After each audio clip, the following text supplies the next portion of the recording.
Ok, vamos lá. Ok, vamos agora.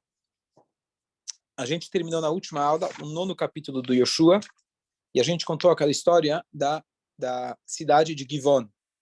Eu fui estudar um pouco mais a fundo e tem várias opiniões do que realmente aconteceu com essa família, porque basicamente, só recapitulando, lembra? Estava aqui no último shur, eles tinham fingido que eles eram de uma terra longínqua, uma terra distante, e eles fizeram um pacto com Yoshua, com o povo judeu, e logo se descobriu que eles não eram ninguém estranho, eles eram nativos da terra. E aí o povo de Israel, eles não poderia ter feito pacto com eles, boa, e aí eles acabaram fazendo pacto. Yoshua poderia ter feito uma guerra contra eles, mas Yoshua não quis profanar o nome de Deus. Estou só recapitulando. Não, que eu não vi. Não, tá bom. Então, o que eu só queria, talvez, analisar com vocês, antes de passar para o próximo capítulo, o que a gente pode tirar dessa história para o nosso dia a dia. A Torá não é um livro de histórias. Se a Torá escolheu a história de Givon, porque eu acho que a lição talvez mais clara é que o Yetzer Hará, o nosso mau instinto, ele é o mestre do disfarce. A gente teve semana passada a história do Esav, ele é o cara que sabe se disfarçar perfeitamente.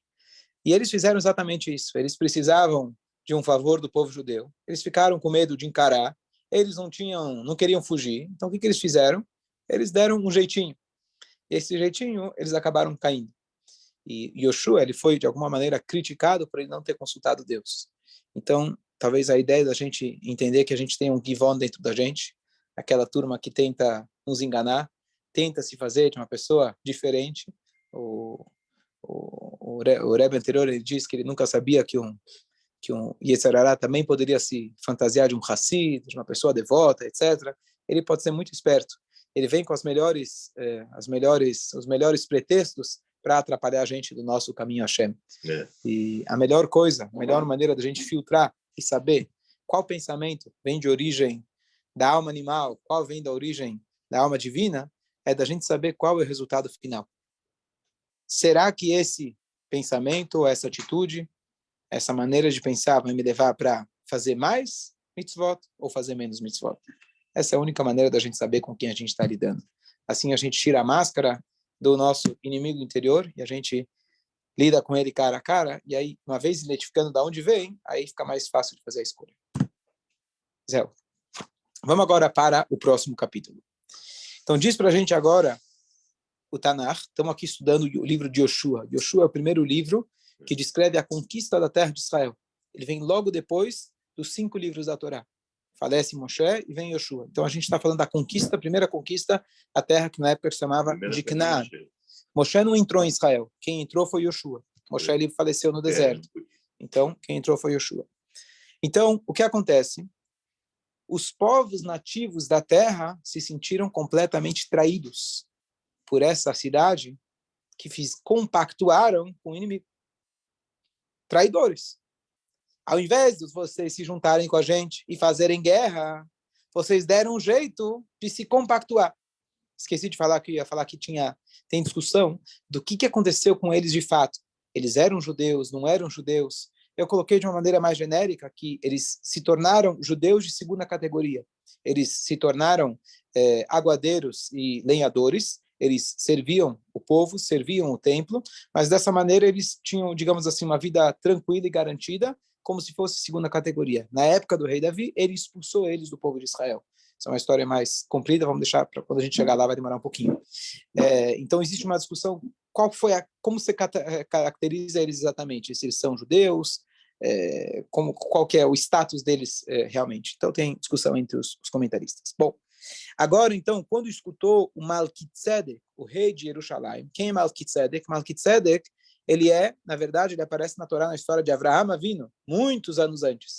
Só que Malkitzedek, ele, na verdade, é um nome igual ao faraó. É um nome genérico para o rei de Jerusalém. Tiveram vários reis em Jerusalém. Então, nessa época, o Malkitzedek, Adonitzedek, o Malkitzedek, ele era o rei de Jerusalém. E ele escutou que Yoshua ele tinha conquistado a cidade de Ai. Ele escutou que ele destruiu Jericó. Ele escutou o que ele fez com seus reis, etc. E ele escutou que o Givon fez as pazes com esse povo que está vindo destruir e conquistar a nossa terra. Eles ficaram com medo, porque afinal, além dos judeus, Givon, eu antes tinha falado que era uma família, mas na verdade era uma cidade, e era uma cidade grande. Então não foram alguns.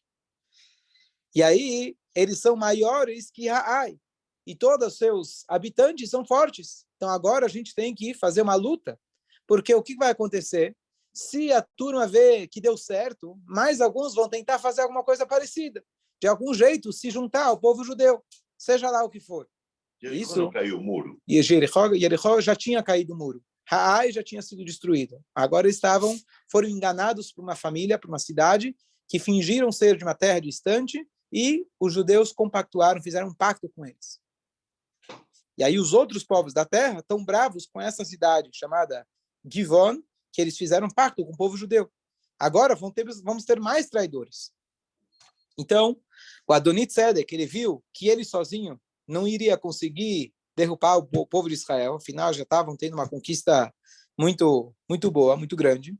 Então, ele decidiu fazer uma união entre as várias cidades. Não pode ir para o inimigo. A união. O que ele fez? Então, ele chamou outros reis, Piriam, rei de Armut, Yafia, rei de Lachish, Dvir, rei de Eglon, etc. Ele foi chamando todos eles. E ele falou, por favor, venham todos a mim e ajudem a gente a destruir quem? Givon. Primeiro ele quer se vingar do traidor. Depois ele vai ver se lidar com o povo judeu. Já que eles fizeram as pazes com o nosso inimigo, o nosso traidor é pior do que o nosso inimigo. E aí, então, esses 5 reis se juntaram com o rei de Jerusalém, e eles acamparam em volta de Givon. As pessoas de Givon agora precisavam de ajuda. Para quem eles vão pedir ajuda? Os parceiros. Quem são os parceiros? Meu Deus. Tá certo? Você manda lá, quantas vezes Israel não veio para ajudar aqui os desastres naturais que aconteceram aqui, quando a quebra lá dos diques, como chama? Das represas, Brumadinho, etc. Então você liga para Israel, né? Israel, dá uma ajuda. Essa é a história do helicóptero, né? Não. Como que era? Não, fala aí. Tinha lá um membro do Hezbollah, que ele estava num helicóptero, e aí ele começa a ver que ele está caindo. Aí ele liga lá, alô, alô, alô, no rádio, lembra, né? Aí, Ben Gurion, quem está falando? O que foi? Sou eu, Yahmud, não sei o quê. O que está acontecendo? Está caindo o helicóptero, o que eu faço? Me ajuda, vocês são de Israel, vocês sempre ajudam. Ele fala, olha, repete comigo, Itkadal, Veitkadal, Shemerabá. É verdade, mais ou menos eu lembrava, mas tinha que falar mesmo. Tá certo? Então, eles mandaram aqui, Givon, por favor, me ajuda. Me ajuda. Afinal, somos amigos. Você foi traidor do teu povo e traidor do nosso povo. Mas agora, entre os dois, quem é que vai ajudar eles? Israel Israel, eles sabem perdoar. Israel sabe honrar a sua palavra. É interessante, agora eu estou pensando, só um minuto. É interessante que eu estou pensando, eu vou elaborar um pouquinho na história do final desses Givonim. Anos depois, na época do rei Davi, o rei Davi, na verdade, tinham Givonim que foram assassinados pelo rei Shaul. Verdade. E aí eles precisavam de perdão. E eles precisavam de ajuda dos Givonim. E eles não queriam, a não ser que eles entregassem na mão dos Givonim 7 judeus. E a gente vai matar eles, para recuperar pelo sangue que foi derramado nosso. E eles não perdoaram. O povo de Israel, Davi, claro que a gente não ia entregar ninguém. Então Davi da Melech falou, vocês não querem perdoar? Então, essa não é uma característica judaica. Judeu sabe perdoar. Então, apesar que vocês se anexaram ao povo judeu, mesmo que seja como segunda categoria, também vocês vão entrar nessa a exceção, que não existe judeu segunda categoria, vocês também vão ter a exceção que vocês não fazem mais parte do povo judeu. Vocês não podem se juntar mais com o povo judeu. Um judeu, ele sabe perdoar. Então é interessante que se a gente olhar o início da história deles, o povo judeu perdoou eles. Não só que eles enganaram e se anexaram, logo que eles tiveram um problema, para quem que eles ligaram? Para o povo judeu. E ajudou. E aí, vamos lá. E aí eles falam, estou perdido, agora está todo mundo contra a gente, afinal somos amigos. E aí, então, Yoshua, ele vai do Gilgal, que era o primeiro local que eles acamparam, entrando em Israel, ele com o povo da guerra e todos os fortes guerreiros. E Hashem diz para Yoshua, não tenha medo, porque eu já dei eles na mão de vocês. Nenhuma pessoa vai conseguir ficar parado na sua frente. Ou seja, Hashem preparou de tal modo que ao invés deles terem que conquistar cidade por cidade, 5 reis já de uma vez se juntaram e eles já iam ser derrotados. E aí então, Yoshua aparece, de repente, eles estavam acampados em volta de Givon, estavam preparando a guerra, estavam já lá. Enquanto isso, Hashem falou para Yoshua, vai de uma vez. Então eles pegam eles com ataque surpresa, a noite inteira, eles foram andando, vindo, marchando de Gilgal em direção ao inimigo. E Hashem fez com que eles ficaram confusos, eles ficaram completamente confusos, os inimigos, e Bnei Israel acabou com eles. E eles, então, perseguiram eles até um lugar chamado Beit Horon, e eles acabaram com eles. Enquanto eles estavam fugindo de Bnei Israel,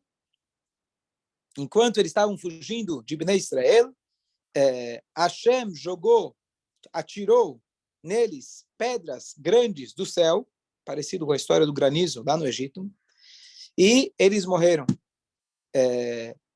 E esses que morreram com as pedras, que foram aqueles que conseguiram fugir, o número de mortos foi maior do que aqueles que o povo tinha conseguido destruir.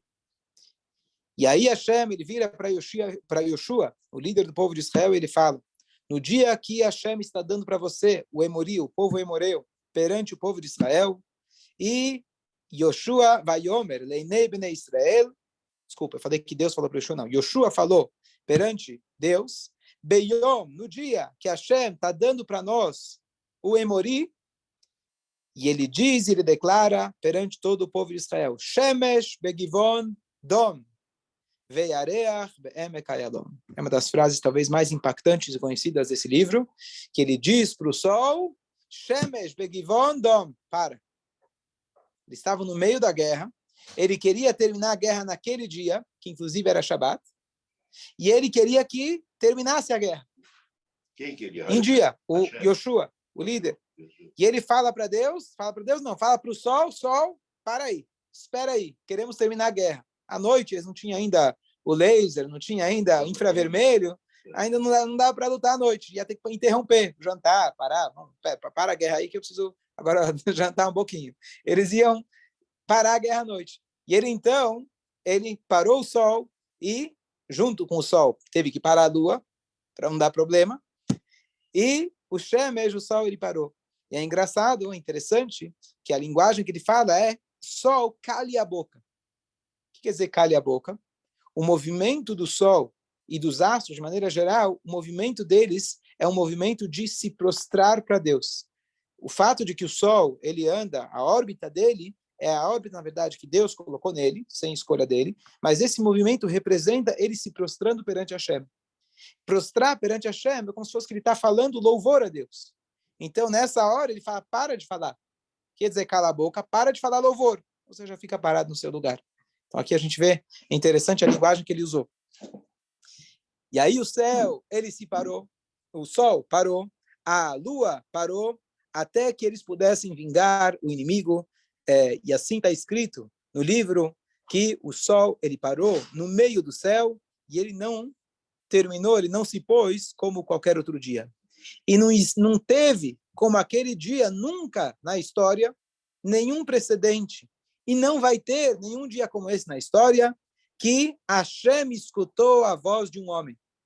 Dessa maneira. Que pois Hashem, ele foi aquele que lutou pelo povo de Israel. Yoshua, então vamos parar a analisar rapidamente. Vamos ver aqui, vamos terminar o capítulo. Vamos ver se dá. Yoshua e todo o povo de Israel, eles voltam então agora para a base. E os 5 reis, eles tinham fugido, eles se esconderam numa caverna, lugar chamado Maquedá. E aí Yoshua ficou sabendo, contaram para ele que os 5 reis, eles escaparam. Então Yoshua fala, vão até aquela caverna onde eles estão escondidos, tirem as pedras que estão onde estão cobrindo essa caverna e coloquem lá guardas para cuidar deles. E vocês, enquanto isso, vocês corram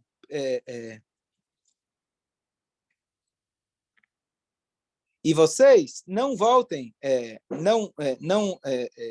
não persigam os seus inimigos, porque Hashem já deu eles na sua mão e as suas cidades.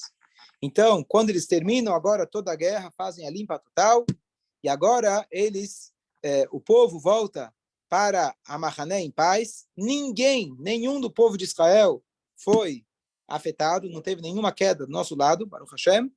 E aí Yoshua fala, abram então a porta, tirem as pedras da boca da caverna, da boca da gruta, e tirem de lá os 5 reis. Eles tiraram de lá os 5 reis, aqueles mesmos reis que a gente falou no início, que tinham se juntado, o rei de Jerusalém, o rei de Hebron, o rei de Armut, o rei Lachish e de Eglon. E quando eles tiram esses reis, Yoshua, ele chama todo o povo de Israel e todos os capitães, generais, etc. Ele fala para os capitães, para os generais, coloquem os seus pés no pescoço desses reis. E assim eles fizeram, mostrando domínio, e ele fala, fiquem corajosos, porque assim Hashem vai fazer. Ele quis mostrar isso mais como uma coragem para o povo de Israel. Olha o final dos nossos inimigos, olha como a gente está soberano sobre eles. Assim Hashem vai fazer, se a gente se manter no caminho dele, com todos os nossos inimigos. E, então, logo em seguida, eles foram mortos, eles foram pendurados em 5 árvores separadas, e eles ficaram, como a gente falou da outra vez, pendurados até o pôr do sol, como a Torá fala para a gente. Quando terminou, quando o sol se pôs, então Yoshua manda tirar eles de lá, e jogaram eles na caverna onde eles tinham se escondido. E aí eles colocam pedras grandes sobre essa gruta, sobre essa caverna, até os dias de hoje. Não terminou o capítulo, mas morreram, mataram eles, penduraram e depois jogaram eles na caverna. Lendo essa história parece trágico, parece um negócio assim muito violento, mas o que a gente pode tirar para a gente? Isso é mais importante. Não de como uma história, mas a gente tem que entender que a gente vê na verdade, o fato que os povos, mesmo os povos inimigos entre si, se juntam para ir contra o povo de Israel, isso já é uma constante desde o início da história. Isso sempre aconteceu. A própria história que a gente tem de Moab, Midian, Bailam, Balá, que se juntaram, que eram arqui-inimigos, eles se juntam para ir contra o povo de Israel. Esses 5 reis provavelmente se juntaram em função de destruir o povo de Israel. Então, aqui a gente vê que realmente Hashem ele deu a vitória nas nossas mãos. E talvez o que a gente pode tirar, vocês podem, talvez cada um tirar as suas lições dessa história, mas o que a gente pode aprender do fato de que o sol parou? O que significa que o sol parou? Hashem parou o sol para que eles pudessem terminar. Pergunta óbvia, peraí, se está tudo sendo milagre, você não precisa parar o sol para ganhar a guerra. Deixa o sol se pôr, ele já está caindo pedras em cima deles de qualquer jeito, Deus já fez que eles se assustassem, para que você precisa fazer o sol parar? O que você acha? Você não precisa fazer um milagre à toa. Existe uma regra, Deus não faz milagre desnecessário. Não é um milagre pequeno, é um milagre que nunca teve e nunca vai ter, dessa maneira. Marcel, o que você acha, Marcel? Por que precisou parar o sol? Eu acho que o povo de Israel que não presenciou Matan Torá, e agora eles eram o primeiro povo a morar em Israel, eles iam se assentar lá e eles iam dar o exemplo para as próximas gerações que o desafio do deserto é muito mais fácil do que o desafio de morar em Israel, rodeado por inimigos, rodeado por outros povos que eles se assimilaram com o tempo, aprenderam a fazer idolatria, etc., é muito maior.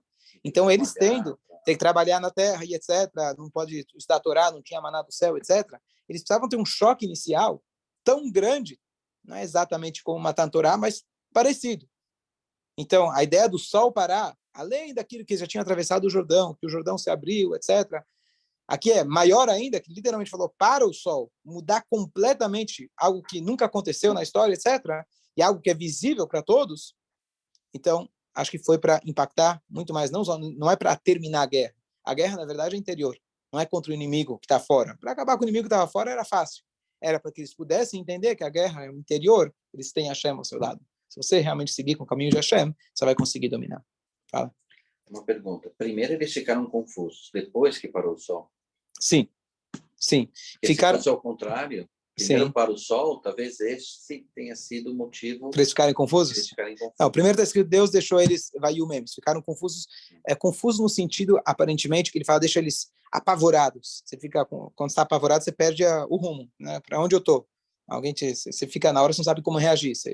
Então eles ficaram completamente apavorados, confusos, pois caíram pedras, o povo perseguiu, matou muitos deles, e, além disso, ainda para terminar a guerra, imagina, eram 5 reis, eram 5 exércitos, não era...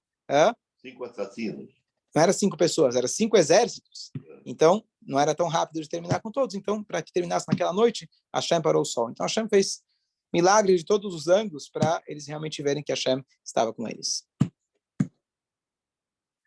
E no final das contas, a gente tem que saber que a gente não pode deixar, quando a gente lida com terroristas, a gente não pode fazer pazes, a gente não pode ser bonzinho. A gente tem que pegar e pisar no pescoço, depois matar e pendurar na árvore. Com terrorista, você não faz negociações. Esse é o ponto. Com terrorista, você não faz negociações. Então, a gente tem que ter a mesma ideia com o Yetzer Hara. O Yetzer Hara, ele chega a falar para a gente, faz só hoje. É só hoje. Eu te prometo que é só hoje. É uma coisinha pequena, pequenininha. Mas ele é como uma planta, como chama aquela que chupa... erva daninha? Não, aquela que sanguessuga. Aquela se prende se prende e ela acaba chupando a árvore. Parasita, obrigado. Um verdadeiro parasita. Que ele só vai ficar feliz quando ele te enforcar até a morte e ele vai levar tudo que você tem de nutrientes, de coisas boas de vida, ele vai levar para ele. O Yetzer Hara, ele é um assassino. Ele é um terrorista. Ele não quer um pouquinho. Ele diz que quer um pouquinho, mas o que ele quer é como o Imar Shemó do Arafat falou, quero ver enquanto todos os israelenses estejam no oceano. Ele não quer um pouquinho de Israel, ele quer tudo. Ele pode dizer que quer um pouquinho para conseguir chegar no tudo. Então a gente tem que saber que o nosso Arafat interior, nosso Kivon interior, nossos Emorim interiores, a gente tem que saber que não pode fazer negociação. Não entre em negociação com ele. Pega ele, pisa no pescoço, depois joga ele dentro da caverna. Se fosse tão fácil. Quando Israel está ganhando uma guerra, a ONU entra no meio. Boa tarde.